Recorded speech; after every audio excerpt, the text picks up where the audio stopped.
आ रही है। हम आपको बता दें, मिर्जापुर में बैंक के कैशवैन की गार्ड की हत्या कर लूट मामले में एसटीएफ जांच कर रही है। 8 अलग अलग टीमों का गठन कर दिया गया है। पुलिस कई इलाकों में सीसीटीवी फुटेज खंगाल रही है। बताया जा रहा है कि मध्य प्रदेश बिहार जाने वाले रास्तों पर चेकिंग हो रही है। अलग अलग एंगल से पुलिस इस पूरे जांच पड़ताल में जुट गई है। एडीजी वाराणसी खुद मामले की मॉनिटरिंग कर रहे हैं। तो जिस तरह से कैशवैन में लूट की घटना को अंजाम दिया गया, अब इसे लेकर पुलिस पूरी तरह से काम कर रही है। एसटीएफ को इस पूरे मामले की जांच में लगाया गया है। मिर्जापुर का यह मामला है जहां पर बैंक के कैशवैन की गार्ड की हत्या कर लूट को अंजाम दिया गया। अब इस मामले में एसटीएफ जांच कर रही है। 8 अलग अलग टीमों का गठन कर दिया गया है जो इस पूरे मामले की छानबीन करेगी। पुलिस कई इलाकों में सीसीटीवी फुटेज खंगाल रही है कि आखिर ये बदमाश कहां से आए थे, कहां गए थे। इसलिए उन रास्तों पर के जो सीसीटीवी है उसे खंगालने का काम एसटीएफ कर रही है। बताया जा रहा है कि मध्य प्रदेश बिहार जाने वाले रास्तों पर इस वक्त चेकिंग बढ़ा दी गई है। अलग अलग एंगल से पुलिस जांच कर रही है। एडीजी वाराणसी खुद इस पूरे मामले की मॉनिटरिंग कर रहे हैं कि आखिर किस तरह से इस घटना को अंजाम दिया गया। बदमाशों ने जिस तरह से आपको सीसीटीवी कैमरे की ये तस्वीर भी दिखा रहे हैं, कैशवैन वहां पर खड़ी थी, गार्ड को गोली मारी गई और उसके बाद कैश लूट कर वहां पर बदमाश फरार हो गए हैं। अभी फिलहाल वहां पर क्या अपडेट है, बातचीत करने के लिए सुमित इस वक्त हमारे साथ जुड़ गए हैं। सुमित, फिलहाल 8 टीमें एसटीएफ की बना दी गई है। अलग अलग जगहों पर पूरी तरह से कार्रवाई की जा रही है। खुद जो एडीजे हैं वाराणसी वो मॉनिटरिंग कर रहे हैं, लेकिन क्या कोई सफलता अब तक हाथ लग पाई है? देखिए, पुलिस अलग अलग एंगल से जांच कर रही है। इसकी कई एंगल इसको देखा गया है। एक एंगल देखा जा रहा है कि मिर्जापुर जो क्षेत्र है उसमें पहले ये देखा गया कि बाइक चोरी कहाँ हुई है। तो मिर्जापुर में जब नहीं हुआ तो वो बगल में मुगल सराय, चंदौली है, वहां पे बनारस में, भदोही में, सोनभद्र में अलग अलग जो क्षेत्र है वहां पे बाइक चोरी। क्योंकि सबसे बड़ी चीज ये लग रही है पुलिस को कि बाइक चोरी की हो सकती है, तो वो ये पता लगाने में लगी कि कहाँ कहाँ बाइक चोरी है। उसके अलावा 8 टीमें जो हैं, कुछ टीमें जो उनको बाहर भेज दिया गया है कि आप बाहर के क्षेत्र को देखोगे। कुछ टीमें हैं जो जनपद के अगल बगल क्षेत्र में वो बॉर्डर पे इसको देख रही है, सीसीटीवी फुटेज निकाल रही है कि यहाँ बॉर्डर वो क्रॉस किए हैं कि नहीं किए हैं, कि वो मिर्जापुर जनपद में ही अभी छुपे हैं। लेकिन पुलिस जो मेरे सूत्र बता रहे हैं कि वो बॉर्डर क्रॉस कर चुके हैं, मिर्जापुर जनपद को क्रॉस कर चुके हैं। ऐसे में पुलिस के लिए अब ये बड़ी चुनौती हो जाएगी, क्योंकि बॉर्डर क्रॉस करने के बाद। और दूसरी बड़ी चीज है कि मिर्जापुर के बगल में चंदौली लगता है, चंदौली के बाद बिहार लगता है। तो पुलिस को एक ये भी शक है क्या ये लोग बिहार क्यों निकल चुके हैं, क्योंकि ये जिस तरह से वारदात को अंजाम दिया गया ये पूरी रैकी की गई थी। इतने भीड़ भाड़ इलाके में ये बैंक है और सबसे पॉश इलाका है, ये व्यापारिक बेल्ट है। यहाँ से भागना बिना रैकी किए, बिल्कुल बिना रेकी किए, बिना सुनियोजित योजना के इस तरह से इस वारदात को अंजाम नहीं दिया जा सकता था। कि उसमें गार्ड भी थे कैशवैन के साथ, उसे गोली मारी गई है, उसकी मौत की भी खबर आ रही है। इस पूरी घटना को जरा बताइए कि किस तरह से अंजाम दिया गया, कहां पर यह बैंक स्थित है, और क्या इसमें सिर्फ जो 2 लोग इस वक्त दिखाई दे रहे हैं बाइक पर, सिर्फ यही 2 लोग थे जिनको जो सीसीटीवी में कैद हुए हैं, या इसके अलावा भी पुलिस को लग रहा है कि कुछ और लोग भी इसमें इन्वॉल्व है? नहीं, 4 लोग थे, 2 बाइक थी और 4 लोग थे। वो बड़े आराम से आते हैं हेलमेट लगा के, और पूरी टाइमिंग के साथ एकदम पिक्चर की जैसे शूटिंग कहा जा सकता है कि ये पूरी पिक्चर की फिल्म की तरह उन्होंने पूरी स्क्रिप्ट तैयार की थी। कब हम वो बॉक्स बाहर निकलेगा, कब वो बॉक्स रखाएगा, और कब हमें अटैक करना है, क्या करना है, मोटर कैसे बाइक पे बैठना है, और किस तरफ से निकलना है, कैसे निकलना है, पूरी ये फिल्म स्क्रिप्ट तैयार थी। और पूरी स्क्रिप्ट की तरह उन्होंने इस घटना को अंजाम भी दिया है। जैसे ही गार्ड पैसे निकालता है वैसे ही गोली पहली फायर होती है। एक व्यक्ति व्हाइट कलर का, आप देख रही होंगी, हेलमेट लगा के व्हाइट कलर का खड़ा था, वो भागता है और गार्ड को तुरंत गोली मारता है। बताया जा रहा है कि गार्ड को 6 गोली मारी गई है।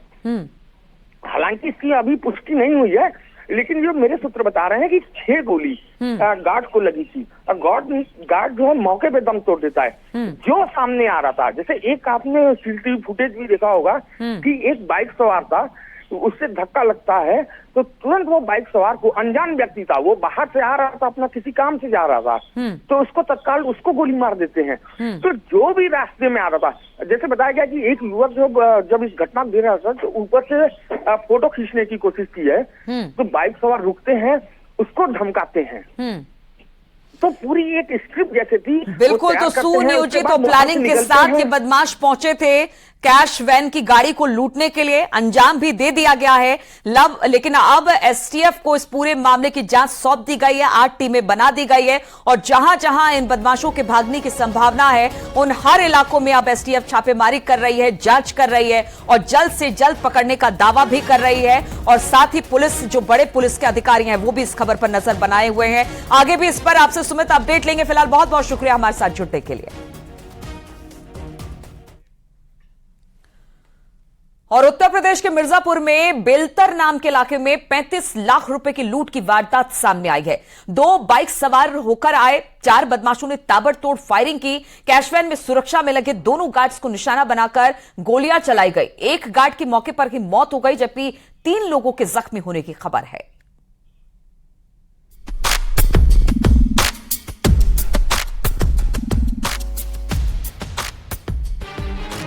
मिर्जापुर की सड़कों पर दिन दहाड़े धाएं धाएं।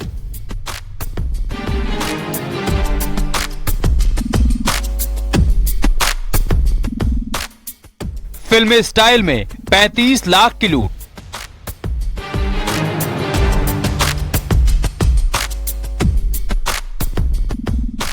वक्त दोपहर 12 बजे, जगह बेलतर मिर्जापुर। आम दिनों की तरह सड़क पर आवाजाही थी और एक्सिस बैंक के बाहर खड़ी एक कैश वैन से सिक्योरिटी कर्मचारी पैसा निकाल रहे थे ताकि इस पैसे को बैंक में जमा कराया जा सके। लेकिन अचानक 2 बाइक आकर रुकती हैं और शुरू हो जाती है धाएं धाएं।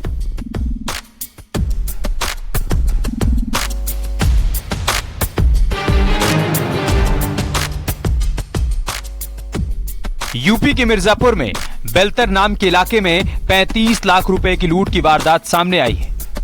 2 बाइक पर सवार होकर आए 4 बदमाशों ने ताबड़तोड़ फायरिंग की।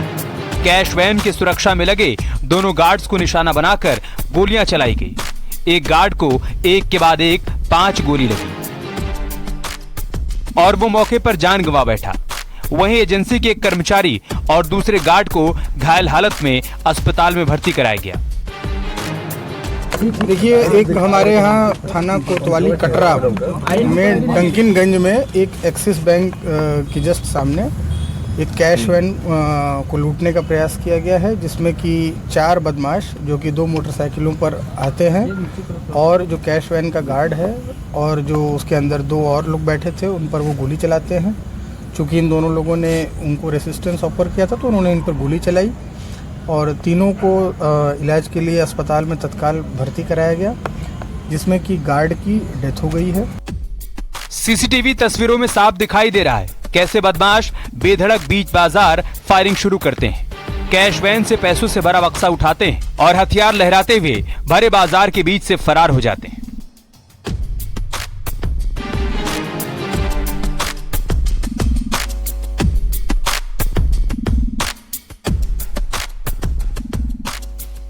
सरेआम हुई इस वारदात से साफ हो गया कि इन बदमाशों ने पहले से ही ठान लिया था कि जो भी बीच में आएगा उस पर फायरिंग कर देंगे। तमाम टीमें जो हैं वो इसमें लग गई हैं। सीसीटीवी फुटेजेस खंगाले जा रहे हैं, सर्विलांस पर काम हो रहा है, मुखबिरों को एक्टिवेट कर दिया गया है और पूरे रेंज की टीम, कई सारी टीमें जो हैं एक साथ इसमें काम कर रही हैं। जल्दी ही इसमें कठोरतम कार्रवाई की जाएगी। कितना अमाउंट देखिए, अमाउंट के बारे में अभी कोई चीज़ पता नहीं चली है। हम लोग जो कैश वैन में जो लोग थे उनसे भी हम लोग बात कर रहे हैं और जो बैंक के मैनेजर हैं उनसे भी बात की है। अभी किसी ने कोई इस तरह की बात नहीं बताई है कि कितना पैसा इसमें। हालांकि कुछ ही देर बाद पुलिस ने पास के एक इलाके से बदमाशों की बाइक्स और कैश ले जाने वाला खाली बक्सा बरामद कर लिया। पुलिस की कई टीम इस घटना की खुलासे और बदमाशों को पकड़ने की खातिर काम में जुटी हुई। लेकिन उत्तर प्रदेश में बेहद सख्त कानून व्यवस्था को चुनौती देने वाले ये बदमाश कौन हैं और आखिर किसकी चूक से इन्होंने इतनी बड़ी वारदात को अंजाम दे दिया, ये पता करना बेहद जरूरी है। सुमित गर्ग, न्यूज़ 18 मिर्जापुर। और सनातन पर इंडिया गठबंधन के साथी बार बार चोट कर रहे हैं। पहले उदयनिधि स्टालिन ने हमला किया, फिर ए राजा ने विवादास्पद बयान दिया और अब डीएमके नेता के पोनमुडी ने इंडिया गठबंधन को भी सनातन विरोधी बता दिया, जिस पर अब संग्राम छिड़ा है। वह उदयनिधि स्टालिन सनातन धर्म को समाप्त करने का उद्घोष करता है और कहता है कि हम सनातन धर्म को समाप्त कर देंगे। हमारी संस्कृति, हमारे इतिहास और सनातन धर्म का अपमान किया है। सनातन धर्म का के ऊपर भी चोट पहुंचाई जा रही है। इन्हीं के गठबंधन के लोगों ने, डीएमके ने चोट पहुंचाई है। सनातन पर सियासी महाभारत। डीएमके के मंत्रियों के बयान पर मचा बवाल। देश भर में सनातन के अपमान पर घमासान। सनातन धर्म पर डीएमके नेताओं का हमला जारी है। उदयनिधि स्टालिन और ए राजा के बाद अब डीएमके सरकार में मंत्री के पोनमुडी ने विवादास्पद बयान दिया है।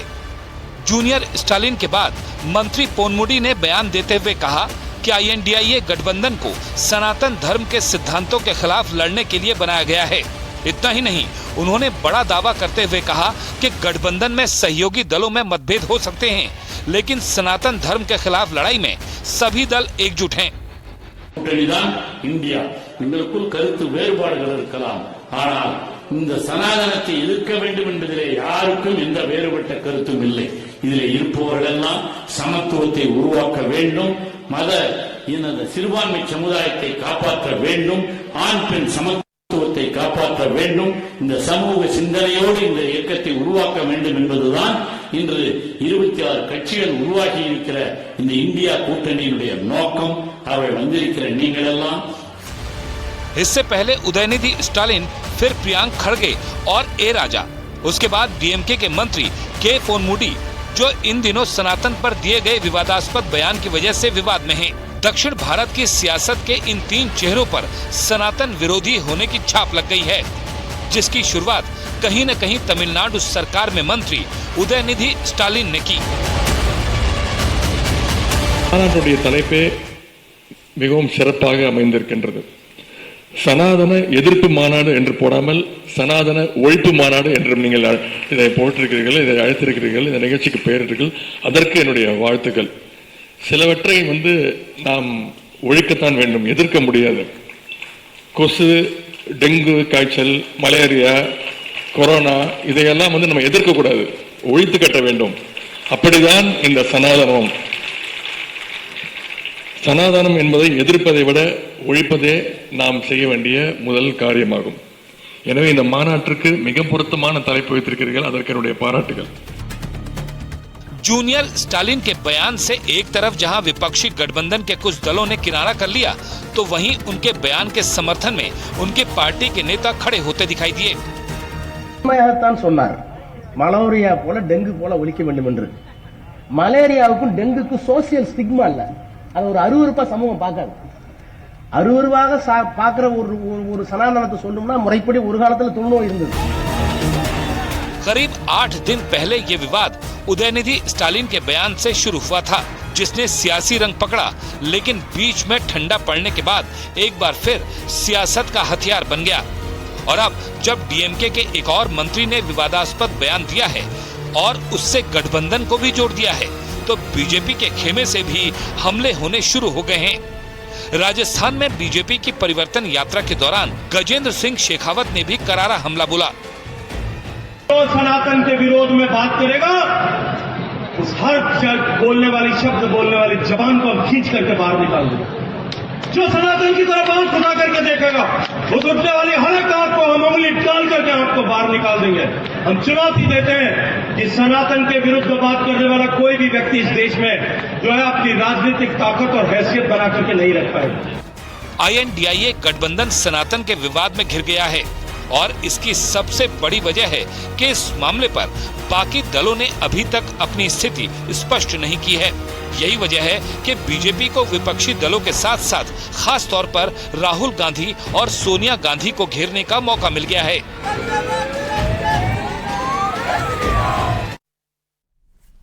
और रुकेंगे यहाँ पर छोटे से ब्रेक के लिए, बहुत जल्द लौटते हैं।